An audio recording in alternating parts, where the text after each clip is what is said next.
문재인 대통령과 김경수는 정치 공동체, 운명 공동체로 보면 됩니다. 김경수와 공모 가능성이 아주 짙다. 당선 무효까지 가능하다. 박근혜 대통령에 대한 탄핵도 사기 탄핵입니다. 후보들이 정해져 버리는 바람에 의원이 좀 섭섭하신 부분도 있으셨을 그렇죠. 것 같아요. 이번 선거가 유난히 그렇게 뭐 몇 명만 해서 부각을 시키는데 형평성 차원에서도 좀 문제가 있다고 생각합니다. 다른 분들이랑 차별점이 있다면 저는 오히려 정치는 대중 동원 능력인데 출마 선언식에 5천 명의 지지자들이 왔거든요. 다른 후보들은 그 10분의 1도 한 사람이 없어요. 지난 대선 경선에서 홍준표 후보하고 제가 이렇게 붙었었던 적이 있는데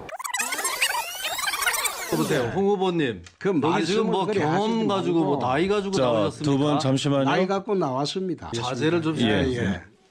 김 의원님은 친박 팔아서 정치하고 태극기 팔아서 대선 후보 아이고. 나왔다.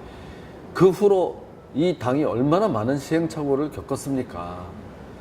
그러고도 또 나오셔서 당대표를 하겠다고 하는데 그렇게 하고도 또 표를 얻을 수 있는지 정말 제가 궁금합니다. 제대로 된 경쟁을 한번 해보고 싶습니다.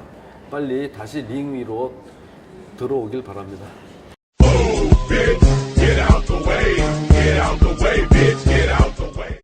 어떤 식으로 보수 통합을 하실 생각이신지 지금은 우리 당하고 태극기 애국 세력하고 완전히 남남입니다. 이거부터 합치고 가야죠. 제일 애국심 강하고 제일 활동성 강한 이 태극기 애국 시민들로부터 오히려 더 미움을 받으면서 어떻게 우파 정당이 해나갈 수가 있겠습니까?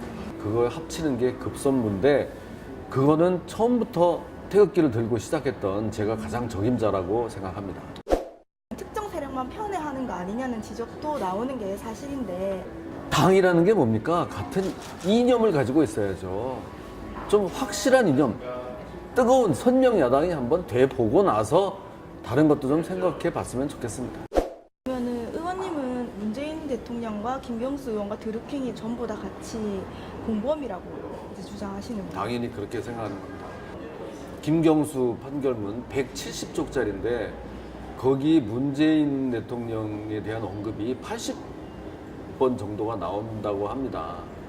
계속 유기적으로 연결돼 있는 거예요. 옛날에 박근혜 대통령하고 최순실이 무슨 경제 공동체라고 했는데 지금 문재인 대통령과 김경수는 정치 공동체, 운명 공동체로 보면 됩니다. 영부인 김정숙 여사에 대한 특검은 아무런 법적인 문제가 없죠. 경인선 가자, 경인선 가자를 5번 외쳤습니다. 김경수와 공모 가능성이 아주 짙다. 그러면 김정숙 여사에 대해서는 특검해야 되고 문재인 대통령에 대해서는 기소는 못합니다. 우리 헌법상. 그렇지만 조사는 할 수 있어요. 지난 정권에서 이미 재직 중인 대통령 청와대에 압수수색까지 들어가려고 했었어요. 그러니까 이제는 불소추 특권 뒤에 숨을 수도 없게 된 겁니다.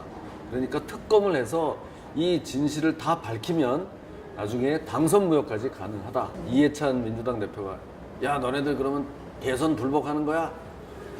탄핵당한 세력이 촛불로 들어선 정권한테 지금 대선을 불복하는 거야? 이랬더니 또 우리 당 사람들은 갑자기 그건 아니고요 하면서 꼬리 다 내렸는데 저는 불복을 넘어서 아예 무효다. 뭐가 있어야 불복을 하든 승복을 하든 할 거 아니냐. 한번 따져보자. 촛불 민심으로 바꿨다 하더라도 처음부터 잘못됐었다라고 생각해요. 이런 조작이에요. 드루킹 킹크랩 시연이 된 날짜가 2016년 11월이에요. 그거는 탄핵도 되기 전이에요.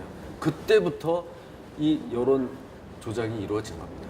이 박근혜 대통령에 대한 탄핵도 부당하고 사기 탄핵입니다. 그것에 대한 우리 당의 입장을 분명하게 탄핵을 반대하는 것으로 분명히 싸워야 하고 나아가서 문재인 정권 퇴진 투쟁에 나서야 한다 이런 얘기입니다. 의원님은 당대표가 되신다면은 박근혜 전 대통령의 사면이나 석방에 관해서 적극적으로 나서실 생각이신가요? 당연하고도 당연한 얘기입니다.